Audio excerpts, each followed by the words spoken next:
J'adore ce cours. J'adore les cours qui parlent de lumière, qui parlent de résilience, qui parlent de force. Et je pense réellement que nous vivons, quand on est dans l'histoire, on a du mal à faire le zoom out et à réaliser. Mais je pense vraiment que nous vivons des moments historiques du peuple d'Israël, des moments historiques dans le processus de la Géoula d'Israël. C'est un processus, c'est un mouvement qui se met en place. Il a commencé vers le début du XXe siècle. Il a été, malheureusement, au milieu, il y a eu la tragédie de la Shoah, il y a eu d'autres guerres, et il y a eu la tragédie aussi du 7 octobre, bien sûr. Mais on avance, on continue d'avancer dans la direction de la Géoula. Et donc, ce cours de l'obscurité à la lumière, en lien avec Hanouka, on va aller ensemble explorer un petit peu, à la fois de façon collective, l'histoire du Ham Israël, mais aussi de façon individuelle, parce qu'on va aussi parler de l'obscurité individuelle. Il y a toujours la dimension collective, on vit quelque chose à l'échelle du peuple, mais ce que l'on va dire à l'échelle du peuple est vrai aussi à l'échelle individuelle pour chacune d'entre nous. Alors, vous êtes d'accord avec moi qu'en ce moment, il fait de plus en plus sombre, de plus en plus nuit, et quand on vient à Londres, c'est pire. Est-ce qu'on est d'accord avec ça? C'est-à-dire que depuis Tishri, les journées se raccourcissent de plus en plus. On connaît tous le système, on l'a étudié à l'école, comment ça se fait. On va jusqu'au solstice, on va jusqu'à la journée la plus courte. Donc les journées sont de plus en plus courtes. Vous faites le kidouche du Shabbat à peu près à 10h du matin, vendredi matin, c'est ça? Si j'ai bien compris. Non, chez nous aussi, c'est vraiment, on a des vendredis très, très courts. Et en fait, à quel moment la tendance va changer? C'est très facile. Vous regardez vos heures d'entrée de Shabbat, c'est de plus en plus court jusqu'au Shabbat d'avant Hanouka. Vous allez vérifier, quand vous rentrez, vous verrez. Et c'est comme ça chaque année. Et le Shabbat de Hanouka, la tendance commence à changer. Alors on gagne 2 minutes par Shabbat, 5 minutes par Shabbat. Mais c'est à partir de là que les journées vont de nouveau s'allonger jusqu'à vers le mois de juin. Qu'est-ce que ça signifie l'obscurité? Venez, on va parler de ce symbole. C'est pas par hasard, vous comprenez bien, si on a la fête de Hanouka, au moment où il y a le moins de lumière et où la lumière va être produite à l'intérieur de nos maisons. Nous allons produire de la lumière et on dirait que, comme dans un effet miroir, on dirait que le soleil attend que les juifs du monde allument. Ah oui, on est au centre du monde, c'est comme ça. Donc le soleil attend que les juifs du monde allument leurs flammes dans toutes leurs maisons et puis il dit c'est le signe que ça y est. Faut que j'arrête de me cacher, allez, je reviens. Et les journées vont s'allonger de nouveau. Symbole de l'obscurité, je vous demande à vous, si j'utilise ce mot en français, ou en hébreu, rocher, obscurité, et en anglais, mon anglais est nul, dites-le moi, darkness. Oh, pas si nul. À quoi ça vous fait penser? Métaphoriquement, de quoi on parle quand on parle d'obscurité en général? Lancez, brainstorming, lancez ce qui vous vient. La nuit, au sens propre. La souffrance. La mort. L'angoisse. On y est, on nage dedans. C'est vrai. Vous connaissez aussi les pleurs du bébé, du nourrisson, au moment où le soleil commence à... Et les mamans, elles deviennent folles, elles disent non, arrête, ça va, qu'est-ce qui s'en fiche que... En plus, il est dans la lumière, il est dans le salon avec la lumière. Non, il y a un truc comme ça. Et les enfants, l'angoisse de l'enfant quand on le met au lit. Et non, une dernière histoire, maman. Non, un dernier bisou. Ah, finalement, j'ai encore envie de faire pipi. Ah, vous connaissez à rallonge, les couchers à rallonge. Parce qu'il y a l'angoisse de la nuit. Il y a quelque chose au niveau de la nuit, effectivement, au-delà du fait qu'il fait nuit, et c'est juste un phénomène, j'ai envie de dire, du cosmos, de la création, dans la création du monde, un phénomène explicable, et on sait très bien que c'est pas qu'il y a plus de soleil. D'ailleurs, il y a la lune qui vient nous le prouver. Le soleil va revenir. Non, mais t'as beau te dire ça, le soir, il y a une petite rama comme ça. On dit aussi en Angleterre rama. Bon, et ça va, on comprend. Et il y a un truc qui monte avec une forme d'inquiétude. Voilà, darkness, ça fait penser aux épreuves, à l'angoisse, à quelque chose de désagréable, de dérangeant. On a l'impression que, c'est dans l'ordre du monde. Dieu a créé le monde de telle façon qu'il y a des journées courtes, il y a des journées longues. Il y a la nuit, il y a le jour aussi.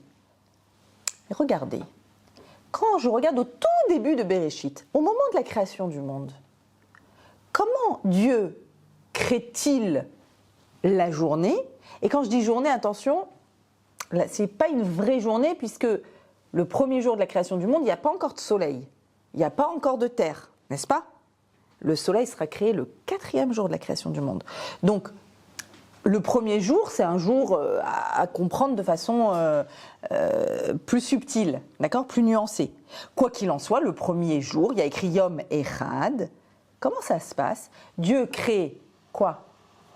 Or. Alors, quelle lumière? Pas celle du soleil. Ce qu'on appelle la lumière originelle, la lumière de la création du monde. Ce qu'on appelle le Or Haganmuz aussi, la lumière réservée. Donc, il crée la lumière. Et que dit le verset? Vayehi Erev, Vayehi Boker, Yom Echad. Ce fut le soir, ce fut le matin, Yom Echad. Donc, nous, en général, quand on fête nos anniversaires en date laïque, à minuit, il y a toujours le premier qui envoie « Joyeux anniversaire !» Il est minuit. Chez nous, quand commence une journée? À la tombée de la nuit. Shabbat rentre à la tombée de la nuit. Vayehi Erev, Vayehi Boker. D'abord il y a le soir, puis le matin. Pourquoi, c'est arbitraire. Pourquoi il n'y a pas d'abord le matin, puis le soir? On aurait pu dire, venez, la journée commence à 8h le matin, à 6h le matin. Dès le début de Bereshit, il y a la nuit, puis il y a le jour. Même dans l'année juive, vous remarquerez, l'année commence en Tishri. De Tishri à Hanouka, c'est quoi? C'est le Erev. Si je pouvais reprendre cette image, c'est le Erev de l'année. C'est la nuit de l'année. C'est de plus en plus sombre. Et la pointe de l'aube va apparaître après Hanouka, où les journées vont s'allonger jusqu'à arriver au midi de l'année, qui est quand les journées sont les plus longues. Vous êtes avec moi? Donc le premier tiers de l'année, c'est comme le Erev, Vayehi Erev. Alors, on pourrait se dire que, pourquoi Dieu a créé ça comme ça? Pourquoi il a créé qu'il y a d'abord une diminution de lumière, comme à la Shkia, dans la journée, puis une augmentation de lumière? En fait, ce que l'on pense tous, c'est que la norme, Dieu nous a créés dans un monde où la norme, c'est tout va bien. Et quand il y a un problème, quand il y a une difficulté, ah mince, pas de chance. J'ai un problème qui m'est tombé dessus. Mais la norme, c'est que tout va bien.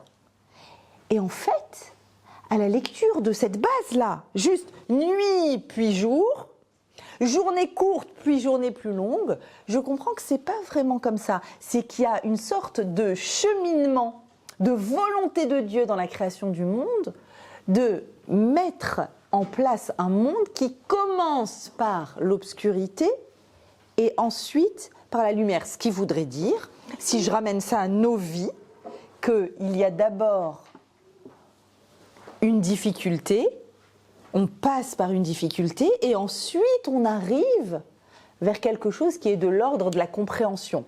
La lumière fait penser à, déjà dans le noir, première chose, ça on ne l'a pas dit, la première chose dans le noir va induire quoi?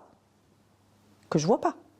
Donc je suis perdue. L'idée de, je ne connais pas ma route, je suis perdue, vers où je vais. S'il y a de la lumière, je comprends vers où je dois aller. Visiblement, il y a d'abord une situation d'inconfort, de difficulté, et ensuite une situation qui va arriver, qui va naître, une situation de lumière. En fait, il semble que l'obscurité va produire, va induire que nous allons produire de la lumière, un peu à l'image du soleil qui attend de voir que le peuple juif allume des flammes et dit « Ah, tu sais quoi, je vais faire pareil ». Sous-entendu, nous sommes les allumeurs de réverbères, comme dans Le Petit Prince. On va nous allumer. L'obscurité va induire l'allumage. Je vais vous le dire, je vais vous donner des exemples pour que ce soit moins perché, ce que je suis en train de vous dire, parce que je vois vos visages là. Un enfant qui veut apprendre à marcher, ça commence par quoi? Il est bourré, on est d'accord? Il est D'ailleurs, quand il apprend à parler aussi, il est bourré. Il n'y a que sa mère qui comprend. On a une langue en plus. Pour chacun des enfants, on a une langue en plus dans notre CV. On connaît les langues, plus la langue de mon petit chouchou. Il n'y a que nous qui sommes capables de comprendre ce qu'il est en train de baragouiner. Un enfant qui apprend à marcher, c'est assez extraordinaire. Il tient pas, il n'a pas d'équilibre. Il tombe sans arrêt. D'ailleurs, il se prend des bosses de partout. Et pourtant, au lieu de dire trop dur, flemme, ça sera quand il sera ado, flemme, il dit pas flemme. Il se relève et il se prend un autre coin. Et il se prend la table basse et il se prend le truc. Et il a la bosse à droite, il a la bosse derrière. Et qu'est-ce qu'il fait? Il apprend. C'est-à-dire que pour obtenir la marche, la lumière de la marche, il est passé par l'obscurité de cet inconfort. Je vais même dire plus, c'est parce qu'il a eu du mal à trouver son équilibre qu'il a pu le trouver après. Parce que personne n'aurait pu faire ça à sa place. Pareil, il y a des maîtresses ici, il y a des morottes. Ou même en tant que maman, quand on fait les devoirs avec les enfants, ici aussi, on vous tue avec les devoirs ou pas? C'est pas comme chez nous à Paris? Non, il y a écrit au CP, il y a écrit futur avocat, futur médecin. Donc les devoirs, alors les mamans, elles sont comme des oufs dans le groupe où elles savent des devoirs. Ok, des fois j'ai envie de leur dire, les gars, respirez, tranquille, ça va, tout va bien, il a 6 ans. Bref, quand un enfant fait ses devoirs et qu'il se trompe dans sa soustraction, qu'est-ce qu'il faut surtout pas faire? Non, évidemment.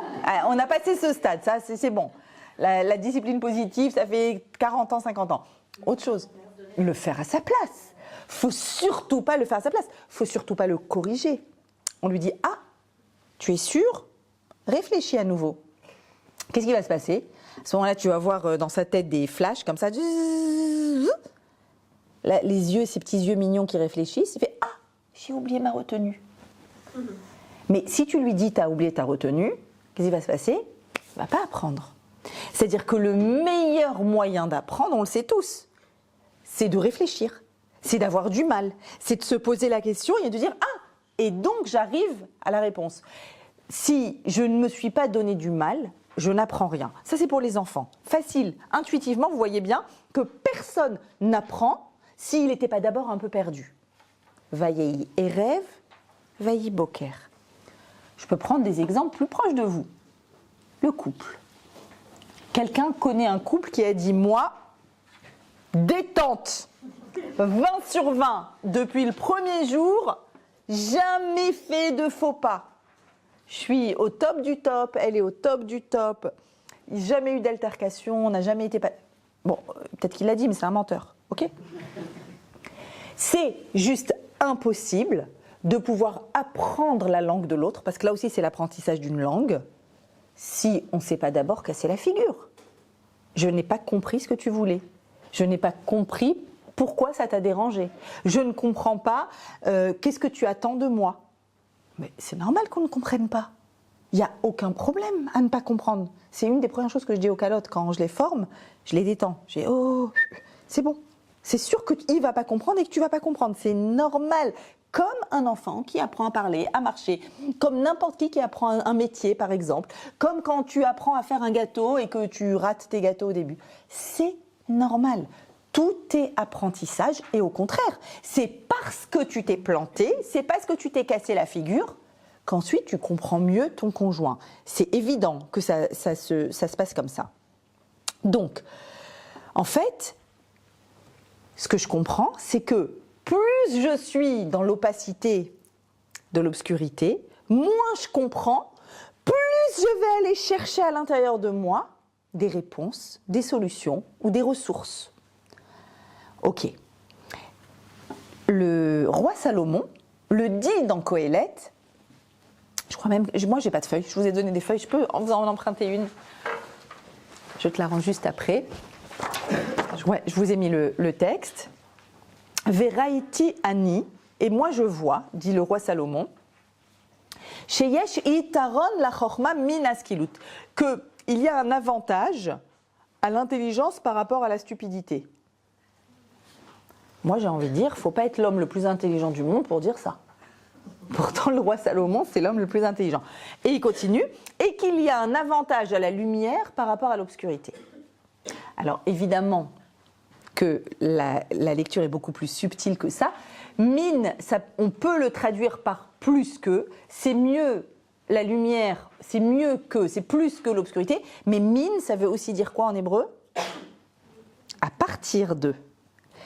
Il est en train de dire, je vois que la chorma, l'intelligence, elle est produite, elle est exprimée à partir de la bêtise. C'est-à-dire, quand je suis un peu bête dans une situation, hop, je vais créer de l'intelligence. Avec tous les exemples que je vous ai donnés.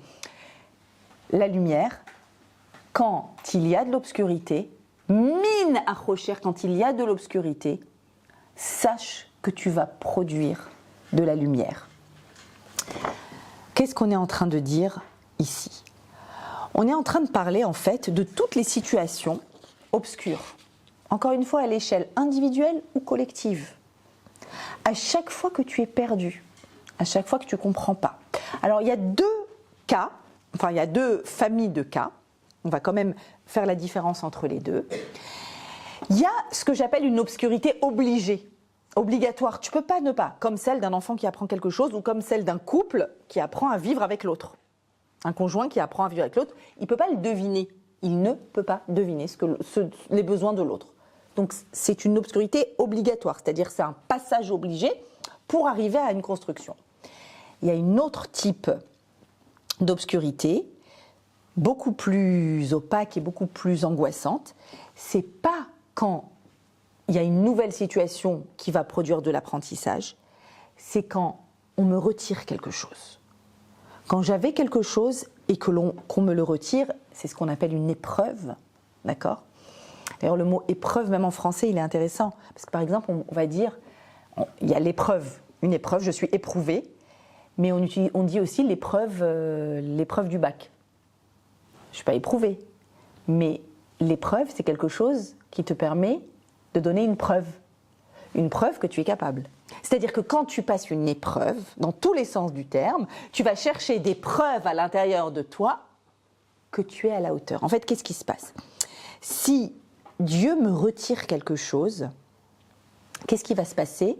Gardez en tête cette phrase, Yitron Haor min hachocher, Hachem m'a retiré quelque chose, Chas v'shalom, on prie tous les jours pour ne pas avoir d'épreuves, tous les jours.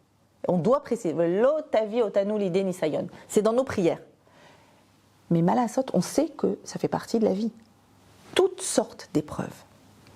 Et à ce moment-là, le regard que l'on doit porter sur l'épreuve, c'est ok, on est en train d'attendre, Dieu est en train d'attendre quelque chose de moi. Très probable que je ne sache pas quoi. Mais en tout cas, je dois tout d'un coup produire moi-même de la lumière. La lumière ne va pas venir de l'extérieur, c'est moi qui vais produire la lumière.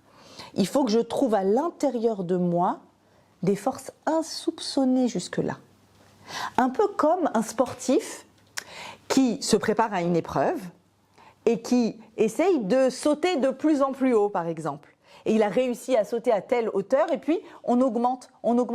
Pourquoi ? Parce qu'il essaye de trouver à l'intérieur de lui des forces pour augmenter sa capacité. Toute épreuve est de cet ordre. On cherche à l'intérieur de nous quelque chose qui nous permette de nous prouver qu'on a des ressources insoupçonnées. Ce matin, j'ai eu au téléphone une jeune femme extraordinaire qui a monté une association en Israël suite à son infertilité. Pendant 10 ans, elle pleure jour et nuit pour avoir un enfant et ça ne vient pas. Et au bout de 7 ans, elle décide de monter une association qui s'appelle Lirot et Hanolad, voir ce qui va naître, dans laquelle elle crée des groupes de parole pour toutes les femmes qui sont dans son cas. Et des aides, puisque forcément dans ce parcours du combattant, il y a toutes sortes d'éléments qu'il faut connaître.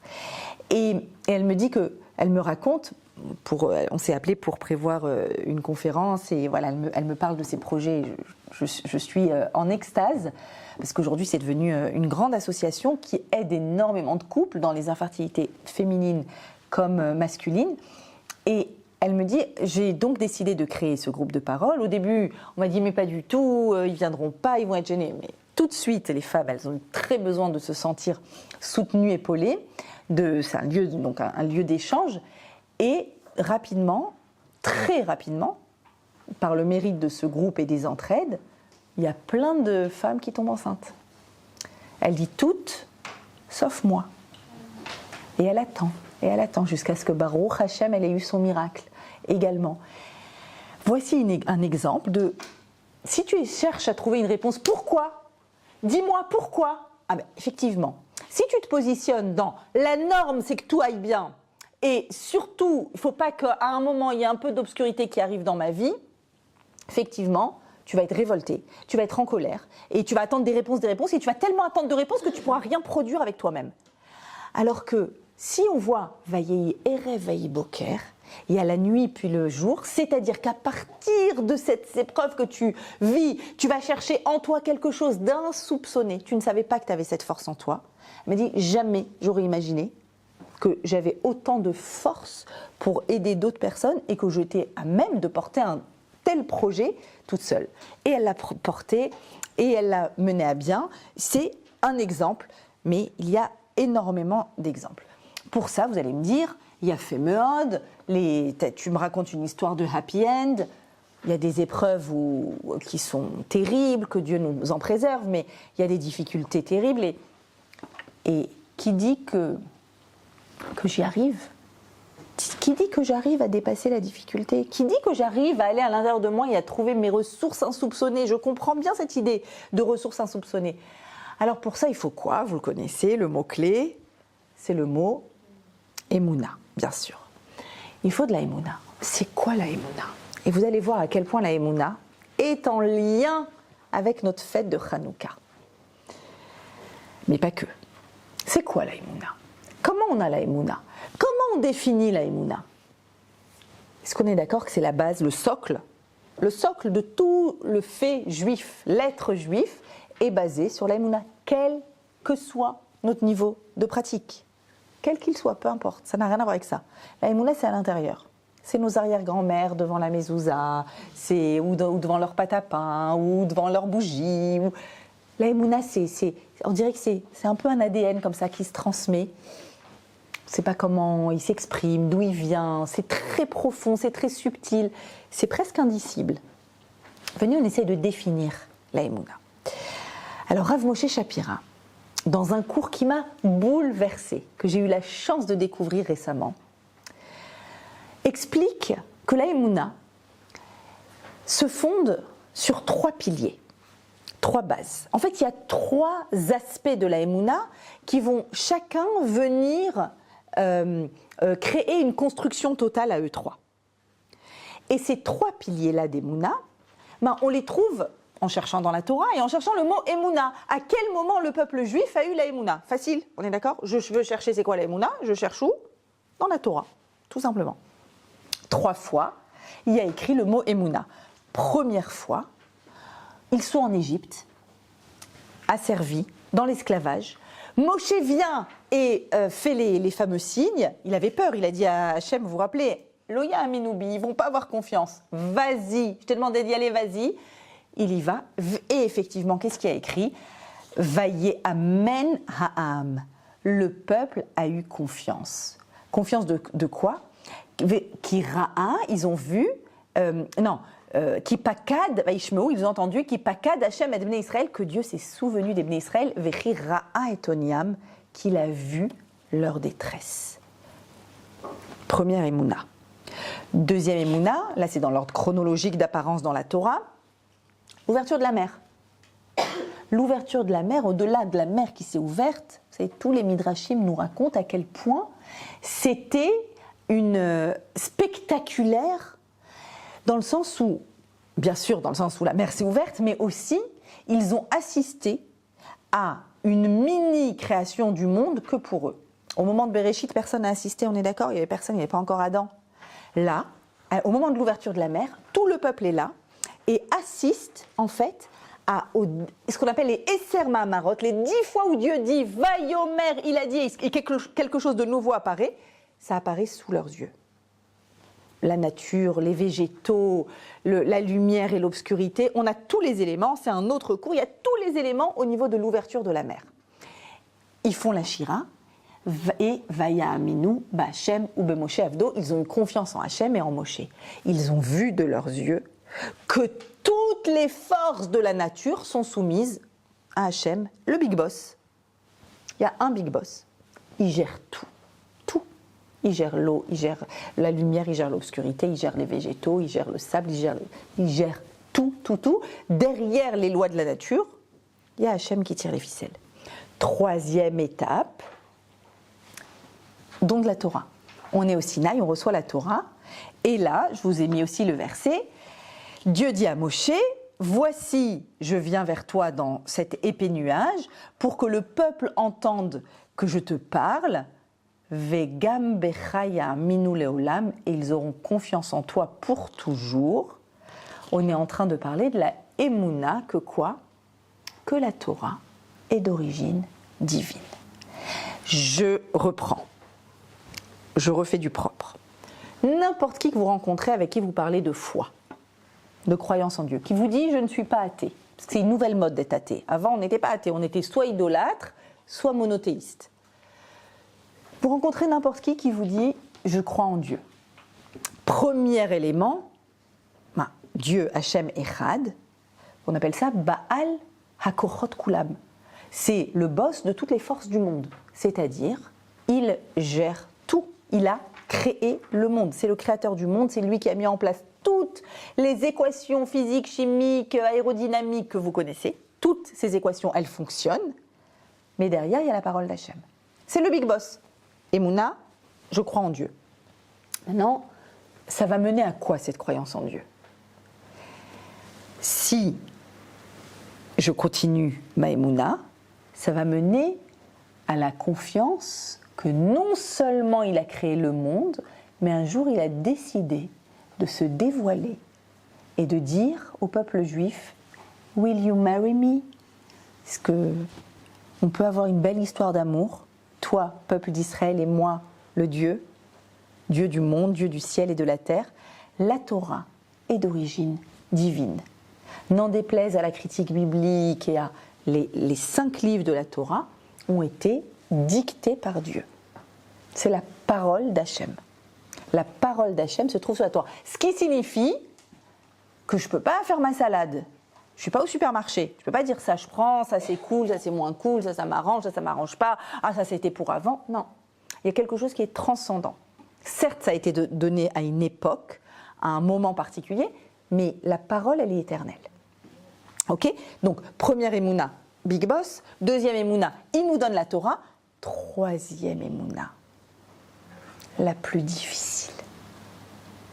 Je pense que je peux dire aisément que la plupart d'entre nous, on arrive avec la première, on arrive avec la deuxième.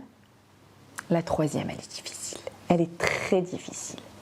La troisième, c'est celle qui dit « Hachem voit ma souffrance. Hachem voit. » Autrement dit, c'est la Emouna dans la Hashgacha Pratit, la providence divine. Beaucoup d'hérétiques ont dit « Bien sûr qu'il y a un Dieu, on voit un monde ordonné, derrière une peinture parfaite, il y a bien un peintre. Enfin, faut être stupide pour se dire que non. Bien sûr qu'il y a un Dieu. Bien sûr que la Torah a donné, bien sûr qu'Hachem a donné la Torah. Mais peut-être qu'il a créé le monde, peut-être qu'il a donné la Torah et qu'il a dit « Maintenant, bye, débrouillez-vous. Bye. Moi, je vous ai mis tout ce qu'il faut. Alors, essayez de ne pas vous déchirer les uns les autres. J'ai même donné le manuel de l'utilisateur. C'est la Torah. Bonne chance. » Et puis, c'est désintéressé. Il y a tout un courant de pensée comme ça. La troisième Emouna dit « Fais attention à moi, à nous. » Aussi bien à l'échelle globale qu'à l'échelle individuelle. Certains vont dire non, les grands moments de l'histoire ou ce qui se passe pour les nations, oui, mais pas chaque détail. Chaque détail. Vera'a Hachem et Onyam. Hachem a vu notre souffrance. Le Maharal explique dans le Netzach Israël, restez bien avec moi, c'est bouleversant. Il explique que les 3 grandes fêtes juives sont là pour renforcer ces 3 aspects de la Emouna. Parce que ces 3 pilier de ce que nous sommes. Pendant Pessah, ou à l'issue de Pessah, le dernier jour, 7e jour, il y a l'ouverture de la mer. Pendant Pessah, tu te rappelles, Hachem Echad, il y a un big boss dans ce monde. D'accord? Donc ça, chaque Pessah, on se re-remplit de ça. Shavuot, non seulement il y a un Dieu, créateur du monde, mais il s'est tourné vers nous et nous a donné la Torah. Shavuot, Sukkot. Sukkot, on ne sait pas trop comment le placer, n'est-ce pas? Chaque année à Sukkot, on dit, bon, ok, sympa, on vérifie la météo, première chose, avant Sukkot, et on dit, parce qu'il s'est passé quoi? La sortie d'Égypte, c'est un moment, c'est très clair. Le don de la Torah, c'est un moment, c'est très clair. Sukkot, parce que je vous ai protégé dans des Sukkot pendant 40 ans après la sortie d'Égypte. Ok.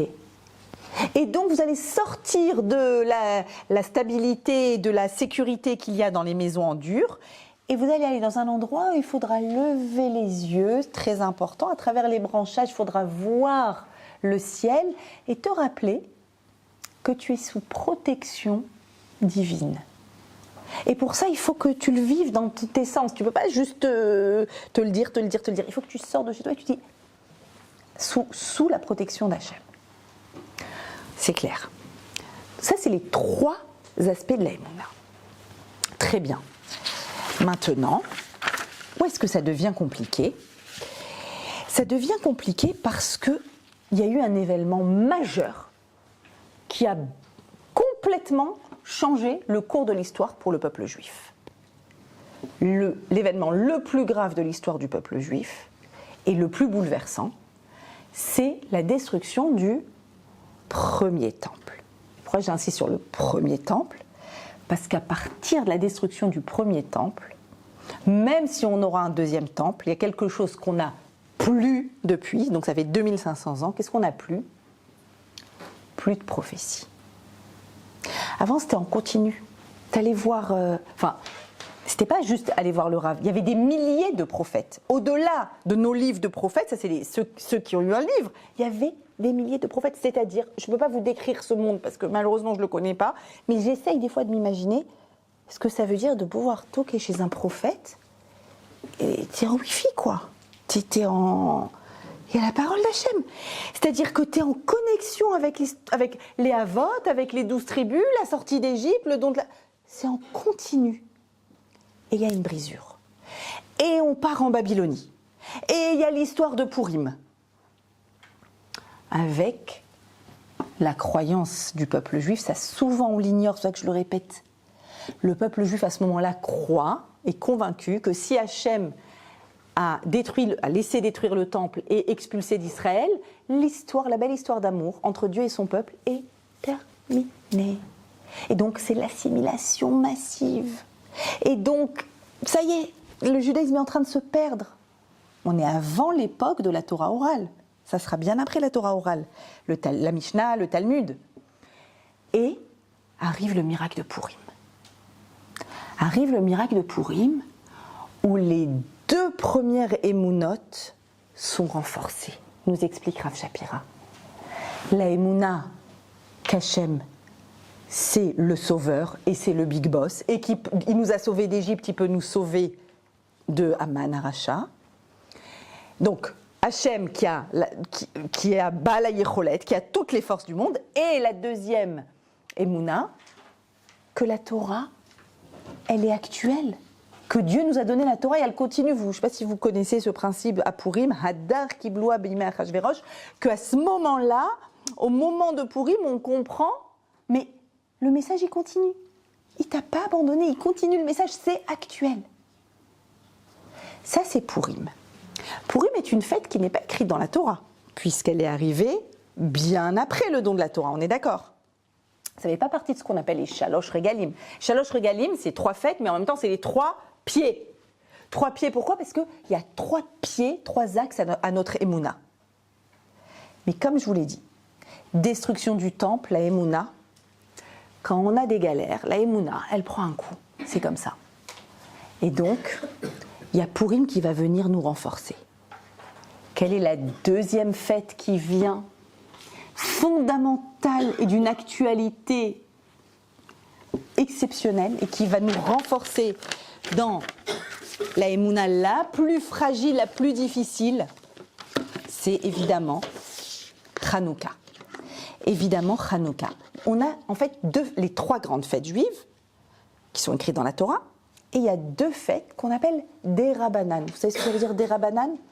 Des Oraïta, ça veut dire écrites dans la Torah.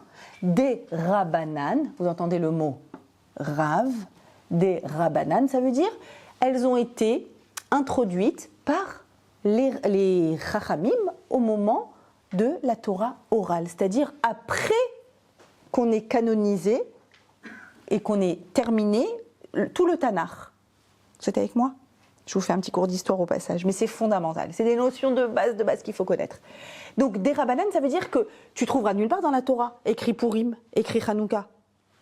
Forcément, c'est arrivé des centaines d'années plus tard. Hanouka est arrivé encore après Purim. C'est arrivé quand, Hanouka? Au milieu du 2e temple, c'est-à-dire il y a à peu près 2300 ans. Ça fait un petit moment, j'avoue. Et Hanouka vient dire quoi? Hanouka, c'est un sauvetage du peuple juif très particulier, qui est arrivé quand on était en Eretz Israël, avec le Beth Amikdash, mais pas souverain, puisque les Grecs sont venus et en fait ont fait intrusion, ils ont envahi Israël, ils n'ont pas voulu ni nous déporter, ni nous tuer, ils ont voulu nous soumettre. Ils ont voulu nous soumettre. Et certains parmi les Juifs se sont hellénisés, ont dit écoutez, venez, on fait bonne figure, ils ne veulent plus qu'on fasse la circoncision, on la fait plus, ils veulent plus qu'on fasse Shabbat, on le fait plus. Il y a une autre chose qui est moins connue, qu'ils ne voulaient pas que l'on fasse. Pas très connue, mais c'est fondamental pour comprendre la fête de Hanouka. Ils ont imposé que l'on écrive à l'entrée de nos portes, au-dessus de la porte, En lanu chelek be'Elohei Israël. Nous n'avons pas de part dans le Dieu d'Israël, Chas v'Shalom.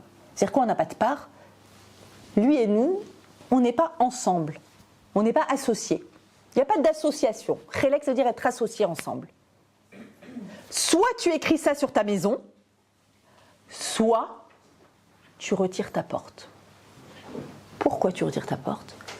Pour que ta maison ne soit plus un endroit privé. Qu'est-ce que ça veut dire? Qu'est-ce que c'est que cette fête de Hanouka en fait? Pourquoi elle est tellement actuelle?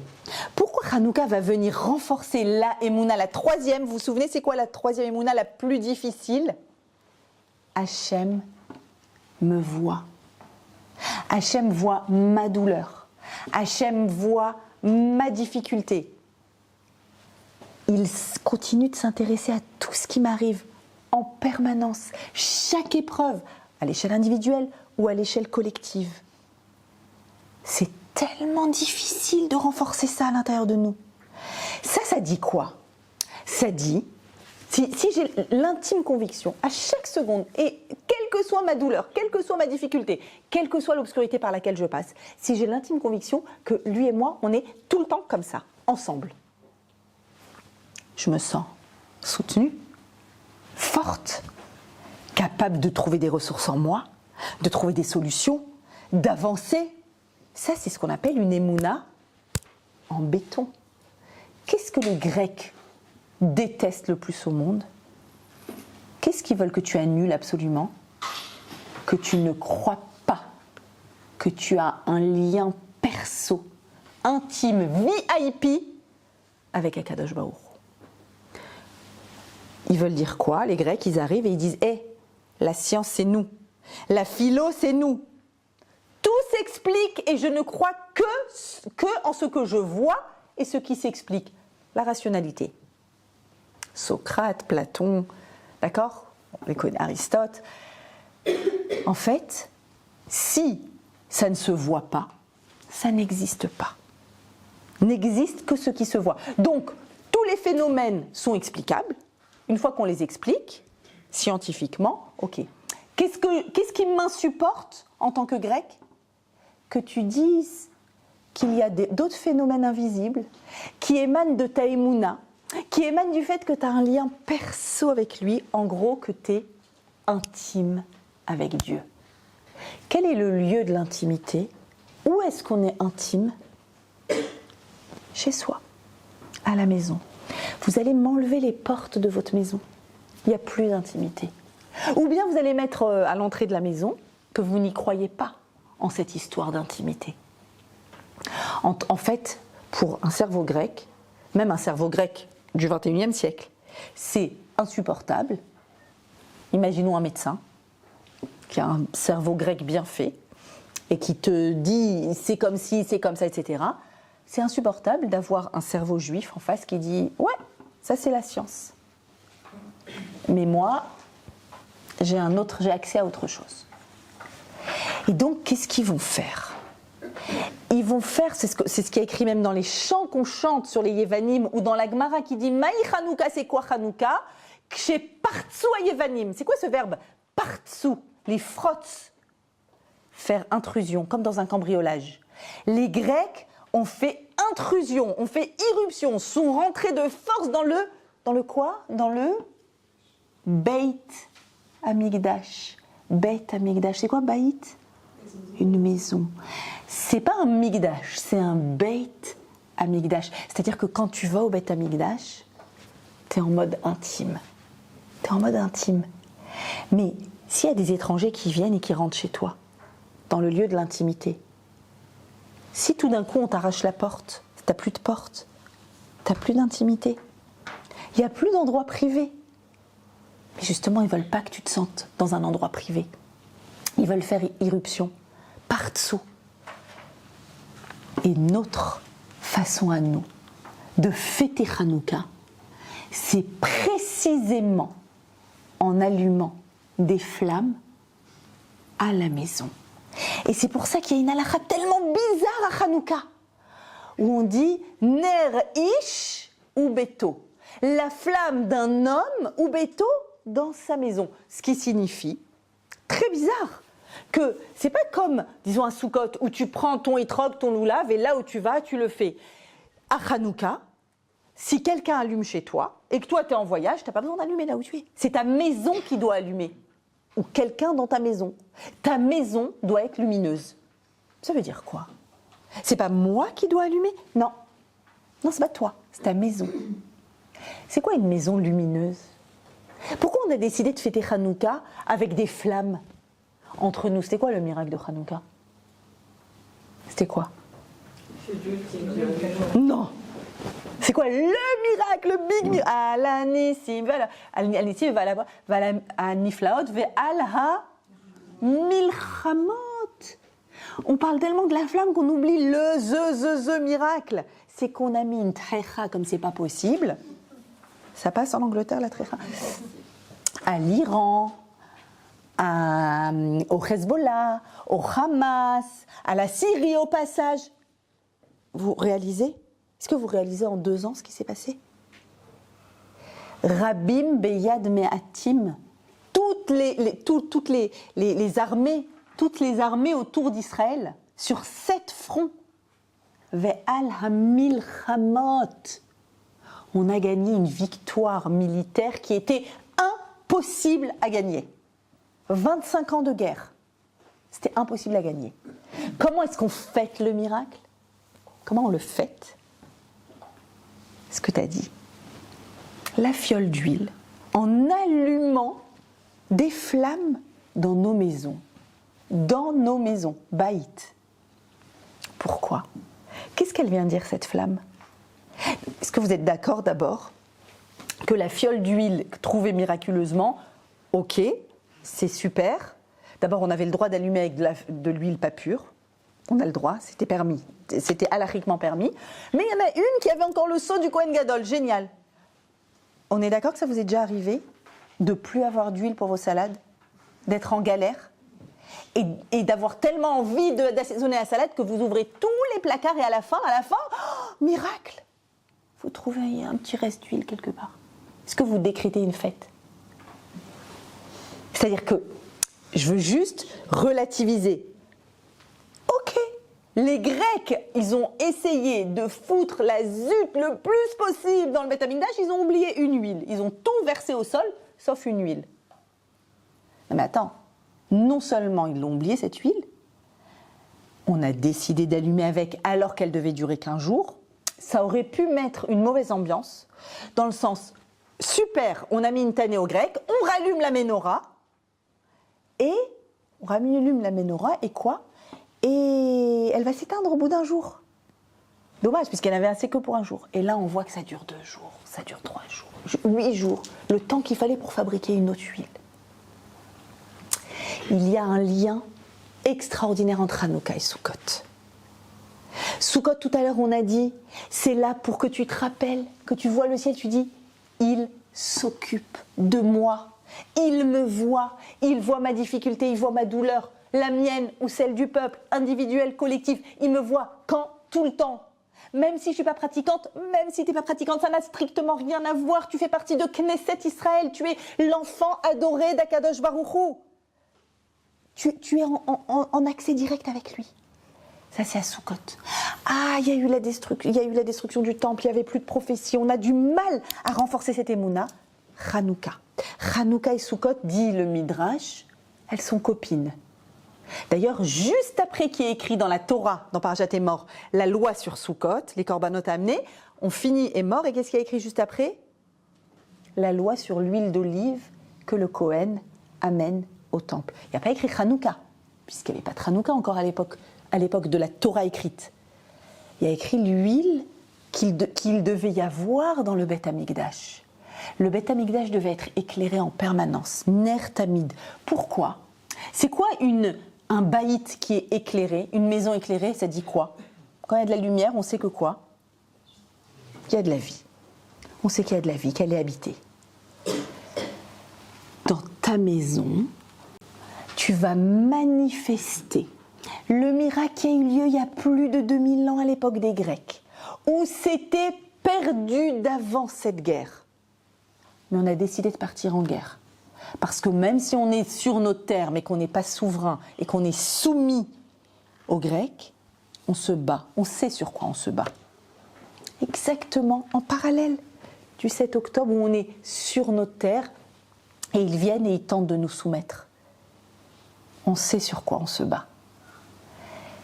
Mais pour se battre, il faut avoir une conviction profonde qu'on est porté par quelque chose de spécial, de providentiel. Parce que sinon, tu as peur. Sinon, tu dis, mais j'ai aucune chance. Sinon, tu regardes les statistiques. Sinon, tu es tout le temps en train de te rassurer, de chercher sur ChatGPT, est-ce que c'est grave si, est-ce que je peux, est-ce que... Et tu veux toujours avoir des éléments tangibles. La Emouna, elle te dit, tu es dans ses mains. Tu es dans ses mains. Tu dois renforcer ça. Et pour le renforcer, qu'est-ce que tu vas faire ? Tu vas allumer une flamme dans chaque maison. Pourquoi dans chaque maison ? Lieu de l'intimité. C'est l'endroit où on apprend à se voir les uns les autres. Or, Akadosh Baruch Hu est apparemment invisible depuis l'arrêt de la prophétie. Combien on est dans notre vie à dire « T'es où ?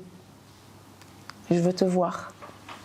J'ai du mal, j'y arrive pas. » Tous, on a eu des moments d'obscurité et on a voulu aller chercher nos forces et on a voulu essayer de trouver des ressources. Des fois on arrive, des fois on n'arrive pas. On veut des réponses. Des fois on a des réponses, des fois on n'en a pas. Des fois on a nos réponses bien plus tard, bien après.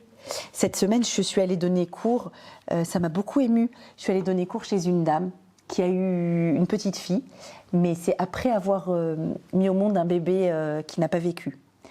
Et elle a dit, je veux faire un cours pour remercier Hachem.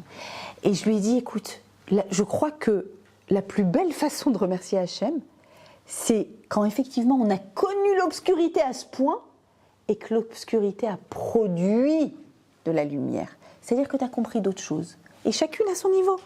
Tu as compris des choses sur toi, sur les autres, sur la vie, sur l'épreuve, sur ce que tu dois donner, sur ce que tu dois faire. C'est une recherche à l'intérieur de soi. J'ai une amie en Israël extraordinaire qui m'inspire tellement, qui est maman de soldat aussi. Et son fils, en décembre, il y a 2 ans, a été très, très gravement blessé. Ce qu'on appelle patsua anouche, c'est-à-dire où il n'y a pas d'espoir, parce qu'il a été blessé à la tête. Il a reçu un obus, une guillotroche, ça s'appelle, c'est la tête qui a été touchée. Et il était dans le coma des mois. Déformé, défiguré. Et j'ai voyagé en Israël, j'ai fait une afrajatrala pour la réfoua de son fils, où elle est venue, cette maman si classe, si noble, debout sur ses jambes.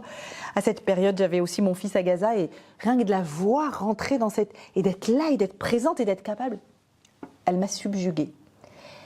Et malgré toutes les prévisions des médecins, son fils se réveille, son fils parle.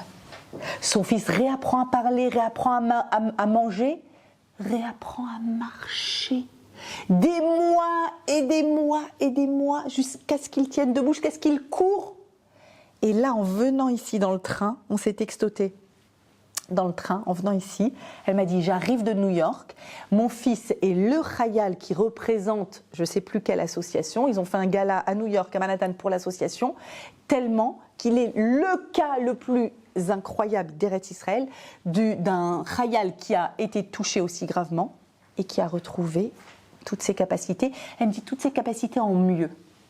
Parce qu'il est encore plus gentil qu'avant, parce que souvent c'est le cas, la blessure a cassé les clipotes. Elle me dit les clipotes, c'est les écorces extérieures, c'est-à-dire que tout ce qui n'est pas notre côté pur, la pureté de l'intérieur, ça l'enlève. Et elle me dit j'ai reçu un fils encore plus merveilleux qu'avant. Et aujourd'hui, elle est une ambassadrice du miracle. Elle va avec son fils et elle raconte le miracle. Et je lui ai dit, tu sais vraiment, Hachem, il sait choisir ses ambassadrices. Parce qu'elle est tellement jolie, et elle est tellement douce, et son fils, il est tellement craquant. Et je vous raconte aussi une anecdote qu'elle m'a racontée récemment. On l'a fait intervenir avec un groupe de séminaires que j'ai amené en Israël, où elle nous a montré le film de son fils, son hospitalisation et surtout sa récupération. Et quand il se réveille, la première fois qu'il se réveille au bout de plusieurs mois de coma, les médecins en Israël vérifient qu'est-ce qui se passe au niveau cognitif. Donc qu'est-ce qu'ils lui demandent en premier? Comment tu t'appelles? Et qu'est-ce qu'il répond? Au lieu de répondre son prénom, il répond son prénom avec le nom de sa maman, qui est celui avec lequel tout Israël priait pour lui. Inon Shalom Ben Sarah. Il n'a jamais répondu comme ça. Quand tu demandes à quelqu'un comment tu t'appelles, il se réveille de son coma et il répond comme ça. Je ne sais pas si vous rendez compte de ça. Maintenant, il faut comprendre que toute cette guerre, ces 2 ans de guerre-là, avec Kakadosh Baruch Hu a fait qu'on a eu 250 captifs. 250 captifs qui sortent des tunnels et qui racontent et qui parlent. Prêtez attention à ce qu'ils disent. Dans le tunnel, au sens propre de darkness, au sens premier, qui ils ont rencontré? Hachem. Eux, leur intériorité la plus pure, la plus authentique, ils ont rencontré Hachem. Et vous les entendez raconter. Je faisais comme si je mettais mes téphilines, je mimais les téphilines. Je priais 3 fois par jour. J'ai demandé à mes chauvim au Hamas de me trouver un sidour. Le plus perché, c'est qu'ils l'auront trouvé, ils l'ont amené. Ils l'ont amené, parce que les Chayalim laissaient toutes sortes d'affaires à Gaza, donc ils ont eu la bonne idée de laisser des sidourim, hop, un sidour. Mais c'est extraordinaire. On faisait kidouche tous les vendredis soirs, on attendait ce moment toute la semaine, sur un verre d'eau, on faisait kidouche. Mais il faut entendre ce qu'ils racontent. Parce que même s'il n'y a plus de prophétie, Hachem nous parle à travers eux. Et nous reconnecte à notre Emouna. Cette Emouna, je vous ai dit, c'est la plus fragile. Celle-là, celle de Sukkot, celle de Hanouka, c'est celle du 7 octobre. Hachem me voit, s'occupe de moi. Je suis ambassadeur de quelque chose de beaucoup plus grand que moi. Extraordinaire. Alors on allume une flamme dans chaque maison. Pour dire quoi? Qu'est-ce que je dis? On a dit c'est le lieu de l'intime. Pourquoi? Parce qu'il faut que tu sentes que tu es intime avec Hachem. Si tu sens pas que tu es intime, tu as encore ta émouna à travailler. De toute façon, on a toujours notre émouna à travailler. Tu dois sentir que c'est un rapport d'intimité, que tu t'adresses à ton papa qui veut que ton bien, et il veut t'amener vers un endroit qui est bon. Alors tu allumes une flamme, parce que dit la flamme? Elle dit « Je te vois ». Quand il y a une flamme, on dit « Je te vois ». C'est ça qu'elle dit, une flamme, c'est très simple. Et donc on le met à la porte ou à la fenêtre, c'est-à-dire de l'intérieur de la maison vers l'extérieur. L'intérieur de la maison illumine. Et quand j'allume mes flammes et que je dois rester une demi-heure devant les otam juste pour les voir, qu'est-ce que je dois voir? Qu'est-ce que je dois voir quand je regarde ma flamme? Je dois voir qu'Hachem me voit. C'est le message de Hanouka. Hachem te voit. Ah, il te voit. Et toi, tu le vois. Toi, tu le vois, c'est une question de choix. Les Bnei Israël, à l'époque de Hanouka, ont décidé de voir Hachem quand ils ont trouvé une fiole d'huile. Tu peux faire pareil quand tu trouves de l'huile dans ta cuisine. Je veux dire que dans chaque événement, banal ou pas banal, tu peux faire pareil. Ils ont décidé de voir Hachem dans la victoire militaire, bien que cette victoire, ceux qui ont déjà lu le Sefer HaMakkavim savent que c'est une victoire qui a coûté la vie. Comme la victoire de la guerre cette guerre, combien de vivres? Elle a coûté la vie à trop de monde. Mais c'est une victoire. Et on décide de voir Hachem dans cette victoire. Les flammes de Hanouka, c'est comme les flammes de Shabbat, qui sont là pour le couple masculin-féminin. Les flammes de Hanouka sont là pour le couple Hachem et moi. C'est les mêmes flammes. Pourquoi on allume des flammes? Vous savez pourquoi à Shabbat? Pourquoi on allume des flammes? Shalom Bayit. C'est pour le Shalom Bayit qu'on allume des flammes. Pourquoi? Et si j'allume mes flammes, j'ai plus de Shalom Bayit? C'est pas de la magie. Qu'est-ce que tu dois te dire quand tu allumes tes flammes de Shabbat? Je vous dis, c'est comme Hanouka, la flamme du Shalom Bayit, entre guillemets, entre Hachem et nous. Qu'est-ce que tu dois te dire quand tu allumes tes flammes de Shabbat? Est-ce que je vois mon conjoint? Est-ce que je le vois? Oui, je le vois physiquement. Est-ce que je le vois à l'intérieur? Je vais vous résumer en un mot toutes les problématiques de couple en un mot. Franchement, c'est osé de ma part, bien prétentieux. En un mot. Je suis thérapeute de couple aussi à côté. Et je vous dis, en un mot. Il y a une dispute, quelle qu'elle soit. Le sous-titre de la dispute, c'est « Je suis triste parce que tu ne m'as pas vu. Tu n'as pas vu ma douleur. Tu n'as pas vu mon échec. Tu n'as pas vu ma tristesse. Tu n'as pas vu ma peur. Tu n'as pas vu mon insécurité. Tu n'as pas vu ma charge mentale. Tu ne m'as pas vu. Tu m'as vu extérieurement, mais tu ne m'as pas vu à l'intérieur. » Vous allez me dire « Ça se voit pas. En même temps, ça se voit pas. Je ne peux pas deviner ce qui n'est pas dit. » Et d'ailleurs, je me sens si souvent pas vue moi-même. Et d'ailleurs, des fois, je suis tellement occupée à être vue que je n'arrive pas à voir. La plupart du temps, quand j'arrive pas à voir l'autre, c'est parce que je suis trop occupée à être vue. Je veux qu'on me voie. Donc, j'arrive pas à voir. Pareil dans la relation Hachem. Je veux tellement que tu me montres que tu me vois que j'arrive pas, moi, à te voir. Mais en vrai, il est visible. Il est très visible. Il est tellement visible. Mais encore plus, là, après ces 2 ans, il faut être aveugle pour pas voir Hachem. Partout, tout le temps, dans tout. C'est extraordinaire. C'est extraordinaire. Mais j'ai tellement envie d'être sûre que tu me vois que je te vois pas. Comme avec mon mari, où je veux tellement être sûre que tu me vois que j'arrive pas à te voir. Comme avec mes enfants, où toutes les difficultés des enfants, je peux les résumer en une phrase, très prétentieux encore une fois. Maman, est-ce que tu me vois? Est-ce que tu vois ce qui se passe à la récréation? Est-ce que tu vois que j'ai peur de ne pas avoir une assez bonne note et que tu ne sois pas fière de moi? Est-ce que tu vois que je suis l'enfant du milieu?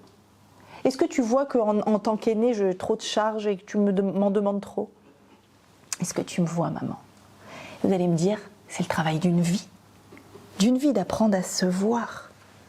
Alors pour nous aider, on a les bougies de Shabbat toutes les semaines, où on doit, pareil, se laisser imprégner des bougies et prier à Hachem qu'on ait l'intelligence de voir l'invisible.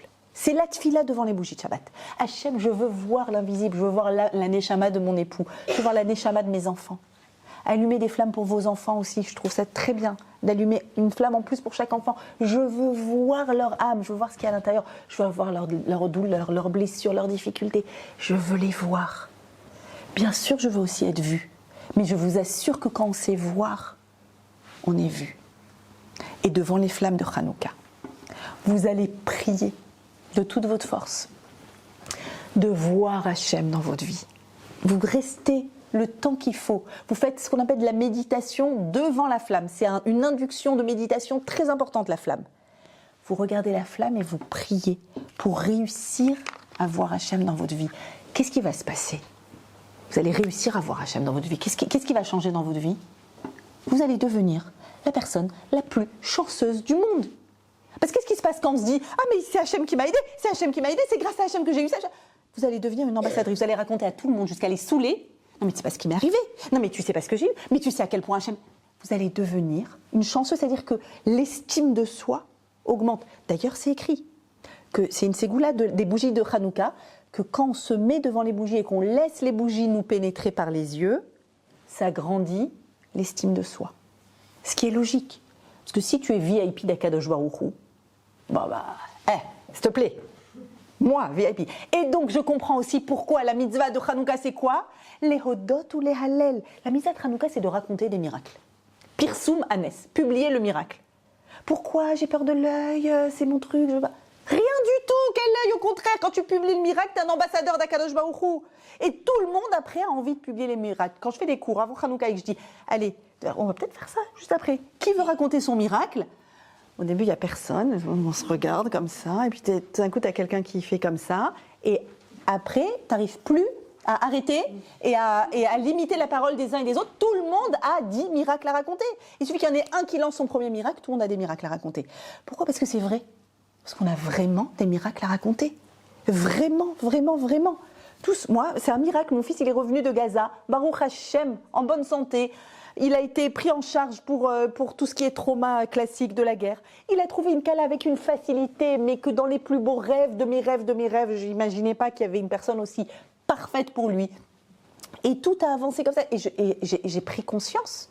Je lui ai dit, mon Éternel, t'as tellement fait pour Am Israël, regarde tout ce qu'Hachem il fait pour toi. Mais c'est pas possible que ce soit aussi facile. Normalement, c'est pas facile les Shidurim, normalement, c'est pas facile le Zivoug. Et tous les jours, à chaque jour depuis, je fais Mizmor les Toda et je me dis waouh, qu'est-ce qu'on est, c'est incroyable d'avoir à ce point. Et pareil, je peux tout ce qu'on est en train de dire de l'obscurité vers la lumière, je peux vous le dire le concernant. Pardon. Baruch atah Adonai Eloheinu melech haolam she'akol nהיה bidvaro. Ça m'émeut parce que il y a 2 ans, Karine s'est rappelée, moi je me rappelais que j'étais pas bien, il y a 2 ans quand je suis venue. Elle m'a dit, c'était le jour où ton fils était rentré, t'as su qu'il rentrait à Gaza. Et après, il y a eu des mois sans aucune nouvelle, aucune. Et comme on n'est pas très fort en Emouna, et comme les épreuves, c'est comme ça, il y a des épreuves, et rien ne m'a préparé à cette épreuve. Il y a un moment où je sentais que je perdais pied, j'ai appelé un médecin qui m'a dit, ok, tu vas prendre des calmants. Je dormais pas, je faisais des télim, on me disait que c'était dangereux surtout la nuit, je m'interdisais de dormir la nuit, jusqu'à 5h du matin je faisais mes télim, après j'étais déglinguée dans la journée, après j'avais peur, après j'avais les larmes qui montaient, après il ne fallait pas que je pleure devant les enfants, après... et le vendredi c'était le pire, quand je préparais le repas de Shabbat et que je me disais mais qu'est-ce qu'il fait, mais où il est, et tous les jours, rappelez-vous le contexte, tous les jours, Houtar les Pirsum. Tous les jours, il y avait la liste des décédés. Et s'il y en avait un qui faisait partie des parachutistes, j'étais là mais à me dire, bon alors, il s'est passé ci, il s'est passé ça, il a dû faire ci, mais je devenais dingue. Et quand tu deviens trop dingue, il faut se faire aider. Donc, on m'a donné des calmants. Jusqu'à ce que décembre, on me demande d'accompagner un groupe à Auschwitz. Et là, je dis, écoute, tu trouves pas que c'est bon? Ça veut dire, j'ai pas besoin de rajouter ça. Ça va. Et non, il y avait plein d'inscrits et il m'a dit, écoute, c'est mon frère qui organise des voyages pour les jeunes, des voyages offerts pour les jeunes. C'est un booster d'identité, c'est extraordinaire. Allez, de toute façon, je suis plus à ça près. J'ai pris ma boîte de calmant dans mon sac. Je suis plus à ça près, j'y vais. Et en rentrant dans Auschwitz, en revoyant, c'était la deuxième fois que j'y allais, en revoyant l'horreur, le cauchemar absolu, et en me disant, c'est pas un 7 octobre, c'est un 7 octobre tous les jours pendant 4 ans. C'est-à-dire que le 7 octobre a pu se terminer avec 1200 morts à Auschwitz, au pire, quand la machine elle marchait à fond, le maximum qu'il y avait de morts par jour, je m'excuse de faut connaître l'histoire, c'était 25 000 par jour. Par jour. Le 7 octobre, c'était 1200 une journée. C'est trop. Mais qu'est-ce qu'il y a eu à la fin de la journée? Sauf, heureusement. Il y a eu de salle. Et là, je errais entre les chambres à gaz et là, le lac de cendres. Et dans ma tête, mon cerveau, il est parti. Je parlais à mon fils et je lui disais, prends toute ton unité, venez ici. Il y en a des millions à sauver ici de juifs. Anachronique. Je dis, mais si seulement. Et au milieu des larmes, des sanglots, j'ouvre mon sac, je prends la photo qui me faisait du bien, une photo où je le vois avec son uniforme. Et à côté de la photo, je vois mon paquet de calmants. Je vous le raconte comme ça s'est passé. Je prends le paquet de calmants, je vois une poubelle à Auschwitz et je le mets dedans. Je fais, c'est bon, j'ai plus besoin. C'est bon. Hachem, j'ai compris. J'ai compris. J'ai les forces. Je dois avoir les forces. C'est pas possible de pas les avoir. C'est tellement extraordinaire ce qu'ils font. Merci Hachem qui me l'a rendu en bonne santé. Je suis VIP. Il me voit. Si je sais qu'il me voit, alors c'est bon. Alors je peux enlever ma peur, je peux enlever mes calmants. Et oui, on a des secousses de temps en temps, mais des secousses qui doivent nous amener vers la lumière, pas seulement la lumière. Qu'est-ce qu'on fait? 1, puis 2, puis 3, jusqu'à 8, c'est-à-dire de plus en plus de lumière. On a de plus en plus de lumière, comme cette chanson que j'adore, de plus en plus de lumière. C'est l'expression de notre émotion. Normalement, on peut faire une flamme par soir. Chaque jour, une flamme par maison par soir. Nous, on aime, vas-y, on en rajoute. C'est comme les salades de Shabbat. Tu peux mettre une salade. Vas-y, j'en rajoute. Non, entre nous, pourquoi on en rajoute? Sérieusement, pourquoi on en rajoute? Pourquoi les tenues, il faut qu'elles soient de folie? Pourquoi les repas des enfants le soir, et vas-y, et toi je te fais comme ci, toi je te fais comme ça? C'est quoi? C'est l'expression de quoi? Quand j'en fais plus, c'est l'expression de quoi? De l'amour, de l'émotion. De l'émotion. Quand je sais qu'Hachem me voit, je suis tellement émue que j'en fais plus. Alors je vais mettre une flamme, je vais mettre 1, et 2, et 3, et 4. Je ne vais pas mettre juste de la cire, je vais mettre de l'huile d'olive. Je ne vais pas mettre une petite chanoukia comme ça, je vais mettre la chanoukia là, que vous voyez là-bas qui est tellement canon. Je veux montrer que dans cette maison, il y a de la lumière. Je veux montrer qu'on se voit les uns les autres. Je veux montrer que je suis vue et que je le vois. Que vos foyers soient pleins de lumière, que ton foyer Karim soit plein de lumière, plein de Torah, plein de Gdusha, plein de brachot, des bons zivouk pour tes enfants, Bezrat Hachem, par le mérite de tout ce que tu organises pour toute la communauté, et que chez vous toutes, qu'il y ait de la lumière encore et plus. Soyez fiers de vous. Vous êtes VIP d'Akadosh Baruch Hu. Merci.